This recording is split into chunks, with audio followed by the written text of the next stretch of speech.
Hi friends, എല്ലാവർക്കും നമസ്കാരം. സതൻ മെനുവിലേക്ക് സ്വാഗതം. എൻ്റെ പേര് നീതു. അപ്പോൾ ഇന്ന് സതൻ മെനുവിൽ ഞാനൊരു നോൺ വെജ് റെസിപ്പി ആയിട്ടാണ് വന്നിരിക്കുന്നത്. വീക്കെൻഡൊക്കെ വരാറായില്ലേ. ഒരു നാടൻ കേരള സ്റ്റൈലിലുള്ള ആട്ടിറച്ചിയുടെ കറിയാണ്, അതായത് മട്ടൻ കറിയാണ് ഞാൻ ഇന്ന് സതൻ മെനുവിൽ കൂടെ കാണിച്ചു തരാൻ പോകുന്നത്. വളരെ നാടനായിട്ടുള്ളൊരു കറിയാണ്. അപ്പോൾ നമുക്ക് കറി ഉണ്ടാക്കാൻ തുടങ്ങാം. അപ്പോൾ ആദ്യം തന്നെ ഞാനിവിടെ 1/4 കിലോ മട്ടൻ ഇറച്ചി എടുത്തിട്ടുണ്ട്. അപ്പോൾ ഇതിനകത്തേക്ക് ഞാൻ 1/4 ടീസ്പൂൺ മഞ്ഞൾപ്പൊടി ചേർക്കുവാണ്. അതേപോലെ തന്നെ ആവശ്യത്തിന് ഉപ്പും കൂടെ ചേർത്ത് കൊടുത്തിട്ടുണ്ട്. പിന്നെ ഇതിനകത്തേക്ക് നമുക്ക് വെള്ളം ഒഴിച്ചിട്ട് വേവിച്ചെടുക്കാം. ഇപ്പം ഞാനിപ്പോൾ ഏകദേശം 1.5 ഗ്ലാസ് വെള്ളം ഒഴിച്ച് കൊടുക്കാൻ പോവുകയാണ്. അതേപോലെ തന്നെ മട്ടൻ വേവുന്ന സമയത്ത് അതിൽ നിന്നും കുറച്ച് വെള്ളം വരാൻ തുടങ്ങും. അപ്പോൾ അതുകൊണ്ട് നമ്മൾ ഒരുപാട് വെള്ളമൊന്നും ഒഴിച്ച് വേവിക്കേണ്ട ആവശ്യമില്ല. ജസ്റ്റ് ആ ഇറച്ചി ഒന്ന് മുങ്ങി നിൽക്കാൻ ആവശ്യത്തിന് വെള്ളം ഒഴിച്ചു കൊടുക്കുക. ഇനി ഇത് ഒരു മീഡിയം ഫ്ലെയിമിലിട്ടിട്ട് ഏകദേശം ഒരു 3-4 വിസിൽ വരുന്നത് വരെ വേവിക്കാം. അപ്പോൾ തന്നെ മട്ടൻ വെന്ത് കിട്ടും. നിങ്ങൾ എടുക്കുന്ന ഇറച്ചിനനുസരിച്ചിട്ട് ഇരിക്കും അതിൻ്റെ ഒരു വേവ് എന്ന് പറയുന്നത്. അപ്പോൾ ഏകദേശം ഞാനിപ്പോൾ ഇതൊരു മീഡിയം ഫ്ലെയിമിൽ 4 വിസിൽ വരുന്നത് വരെ വേവിക്കാൻ പോവുകയാണ്. അപ്പോൾ അത് വെന്ത് വരുന്ന സമയത്ത് നമുക്ക് സൈഡിൽ അതിനുള്ള മസാലയൊക്കെ ഒന്ന് പ്രിപ്പയർ ചെയ്യാം. അപ്പോൾ അതിന് വേണ്ടിയിട്ട് ഒരു പാൻ ചൂടാക്കുക. അതിനകത്തേക്ക് ഏകദേശം 1 ടീസ്പൂൺ വെളിച്ചെണ്ണ ഒഴിച്ചു കൊടുത്തിട്ടുണ്ട്. അതിലേക്ക് 1 ടീസ്പൂൺ പെരുംജീരകം ഇട്ടിട്ട് ഒന്ന് മൂപ്പിച്ചെടുക്കുക.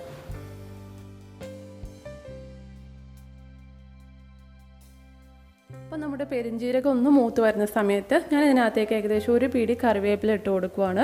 കറിവേപ്പിലയും ഒന്ന് മൂപ്പിച്ചെടുക്കുക. ഇനി നമുക്കിതിനകത്തേക്ക് ഏകദേശം 1 കപ്പ് തേങ്ങ ചിരകിയത് ചേർക്കാം. പിന്നെ ഇത് നന്നായിട്ടൊന്ന് ഫ്രൈ ചെയ്തെടുക്കണം. നല്ലൊരു ഗോൾഡൻ ബ്രൗൺ കളറാവുന്നത് വരെ ഒന്ന് നന്നായിട്ടൊന്ന് തേങ്ങ ഫ്രൈ ചെയ്തെടുക്കുക. ഞാനതിന് വേറെ ഒന്നും ചേർക്കുന്നില്ല, തേങ്ങ മാത്രമാണ് ഇപ്പോൾ ഇതിനകത്ത് ചേർക്കുന്നത്. ചെറിയ ഉള്ളി ഒന്നും ചേർക്കുന്നില്ല. അപ്പോൾ നന്നായിട്ടൊന്ന് ഫ്രൈ ചെയ്തെടുത്തിട്ട് കാണിച്ചു തരാം. അപ്പോൾ അത് നോക്കിക്കേ, തേങ്ങ നന്നായിട്ട് ഫ്രൈ ആയി വന്നിട്ടുണ്ട്. അപ്പോൾ ഞാൻ ഇതിനകത്തേക്ക് പൊടികൾ അധികം ചേർക്കുന്നില്ല, നമുക്ക് പിന്നീട് ചേർക്കാം. മഞ്ഞൾപ്പൊടി മാത്രം ഞാൻ ഈ സമയത്ത് ഇതിനകത്തേക്ക് ചേർക്കുവാണ്. ഏകദേശം ഒരു 1/2 ടീസ്പൂൺ മഞ്ഞൾപ്പൊടി ചേർത്ത് കൊടുക്കുക. ഓൾറെഡി നമ്മൾ മട്ടനകത്ത് ചേർത്തിട്ടുണ്ട്. ഇത് ഗ്രേവിക്ക് ആവശ്യത്തിനുള്ള മഞ്ഞൾപ്പൊടി ഇതിനകത്ത് ചേർക്കുക. എന്നിട്ട് നന്നായിട്ടൊന്ന് മിക്സ് ചെയ്ത് കൊടുക്കുക.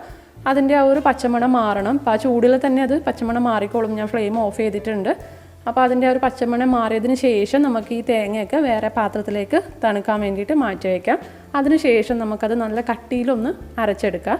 ഞാനിപ്പോൾ അതിനകത്ത് കാണിച്ചു തരുന്നില്ല, ജസ്റ്റ് നിങ്ങളതൊന്ന് ഫോളോ ചെയ്യുക കേട്ടോ. അപ്പോൾ ഞാനത് വേറെ പാത്രത്തിലേക്ക് മാറ്റി വയ്ക്കാൻ പോവുകയാണ്.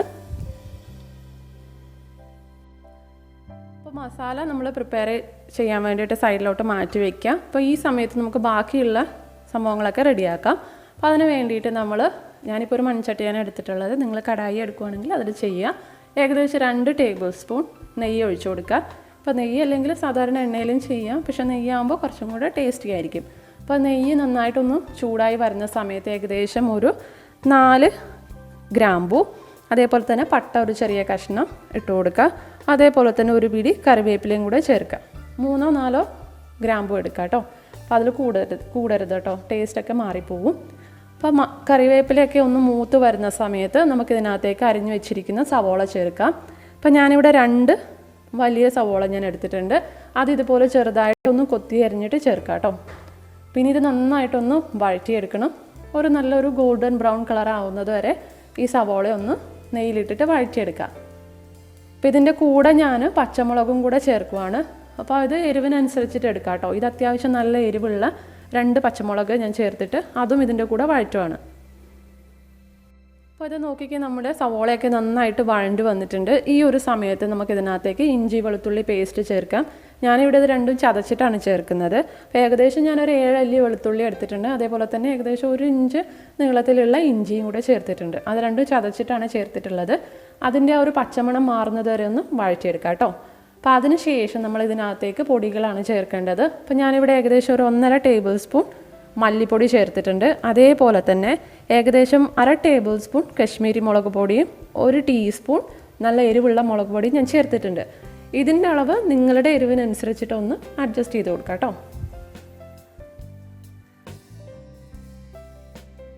ഇനി ഇത് നന്നായിട്ടൊന്ന് വഴറ്റിയെടുക്കണം. പൊടികൾ വഴറ്റുന്ന സമയത്ത് ഫ്ലെയിം കുറച്ച് വയ്ക്കാൻ പ്രത്യേകം ശ്രദ്ധിക്കാം കേട്ടോ. എന്നിട്ട് അതിൻ്റെ ആ ഒരു പച്ചമണം മാറുന്നത് വരെ നന്നായിട്ടൊന്ന് വഴറ്റിയെടുക്കുക. അതിനുശേഷം നമുക്കിതിനകത്തേക്ക് തക്കാളി ചേർക്കണം. തക്കാളി ഞാനിവിടെ 2 മീഡിയം സൈസുള്ള തക്കാളി എടുത്തിട്ടുണ്ട്. അതേപോലെ തന്നെ നമുക്കിതിനകത്തേക്ക് ഉരുളക്കിഴങ്ങും കൂടെ ചേർക്കണം. ഉരുളക്കിഴങ്ങും 2 ഉരുളക്കിഴങ്ങ് എടുത്തിട്ടുണ്ട്, ഒരു മീഡിയം സൈസുള്ളത്. അത് ചെറുതായിട്ട് അരിയരുത് കേട്ടോ. ഞാനിപ്പോൾ ഇതിനകത്തേക്ക് ചെറുതായിട്ട് അരിഞ്ഞിട്ടുണ്ട്, വലിയ പീസസ് ആയിട്ട് അരിയാം കേട്ടോ. അപ്പം ഞാൻ ഏതോ ഒരു എവിടെയോ ആലോചിച്ചിട്ട് ചെറുതായിട്ട് അരിഞ്ഞു പോയതാണ് കേട്ടോ. അപ്പം നിങ്ങൾ വലുതായിട്ട് തന്നെ ഒരു 4-5 കഷ്ണങ്ങളായിട്ട് മുറിച്ചെടുക്കുക ഉരുളക്കിഴങ്ങ്. പിന്നെ ഇതിനകത്തേക്ക് നമ്മൾ വേവിച്ച് വെച്ചിരിക്കുന്ന മട്ടൻ ചേർക്കുക. അപ്പോൾ തക്കാളി വേവിക്കാനൊന്നും ഇപ്പം നിൽക്കേണ്ട, നമ്മൾ മട്ടനും കൂടെ ചേർത്തിട്ട് നമുക്ക് ഒന്നിച്ചൊന്ന് വേവിച്ചെടുക്കാം. അപ്പോൾ മട്ടനും ആ വെള്ളവും എല്ലാം കൂടെ ചേർത്തിട്ട് വേണം നിങ്ങൾ ഇതിനകത്തേക്ക് ഒഴിച്ചു കൊടുക്കാൻ വേണ്ടിയിട്ട്. പിന്നെ ഇത് കിടന്നിട്ട് നന്നായിട്ടൊന്ന് തിളക്കണം. നമ്മുടെ ഉരുളക്കിഴങ്ങും തക്കാളിയൊക്കെ നന്നായിട്ട് വെന്ത് വരണം. അപ്പോൾ ഇപ്പം വേവ് അധികമുള്ള മട്ടനാണെങ്കിൽ കൂടി നമ്മൾ ഈ തിളപ്പിക്കുന്ന സമയത്ത് ബാക്കി വെന്ത് കിട്ടിക്കോളും. അപ്പോൾ ഇത് നോക്കിക്കുക, ഒന്ന് തിളച്ച് വന്നിട്ടുണ്ട്. നിങ്ങൾ ഇടയ്ക്കിടയ്ക്ക് ഒന്ന് തുറന്ന് നോക്കിയിട്ട് ഇളക്കി കൊടുക്കാൻ പ്രത്യേകം ശ്രദ്ധിക്കുക. അപ്പോൾ വെള്ളം കുറവാണെന്ന് തോന്നുന്നുണ്ടെങ്കിൽ ആവശ്യത്തിന് വെള്ളം ഒഴിച്ചു കൊടുക്കാൻ മറക്കരുത് കേട്ടോ.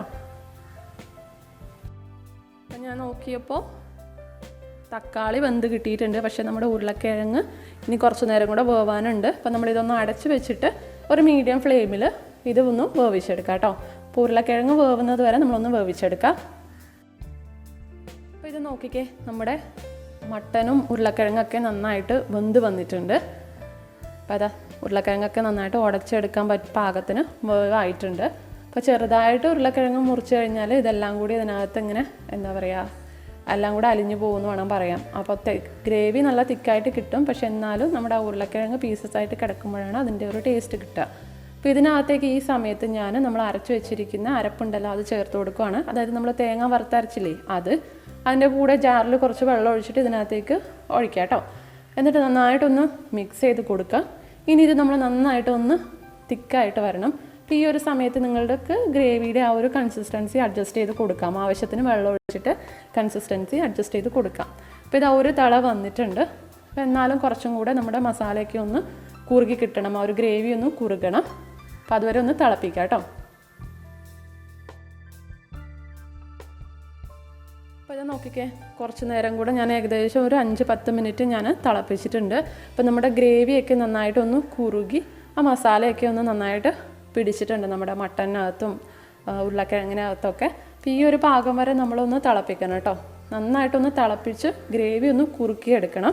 അപ്പോഴായിരിക്കും ആ കറിക്ക് ഒരു ടേസ്റ്റ് കാണുക. അതിനനുസരിച്ചിട്ട് നിങ്ങൾ വെള്ളം ഒഴിച്ചിട്ട് വേണം തിളപ്പിക്കാൻ വേണ്ടിയിട്ട്.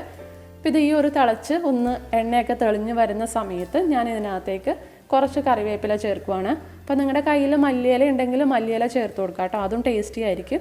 അപ്പോൾ ഞാൻ എൻ്റെ കയ്യിലില്ലാത്തതുകൊണ്ട് കറിവേപ്പിലയാണ് ചേർത്തിട്ടുള്ളത്. അപ്പോൾ എല്ലാം കൂടി നന്നായിട്ടൊന്ന് മിക്സ് ചെയ്ത് കൊടുക്കുക.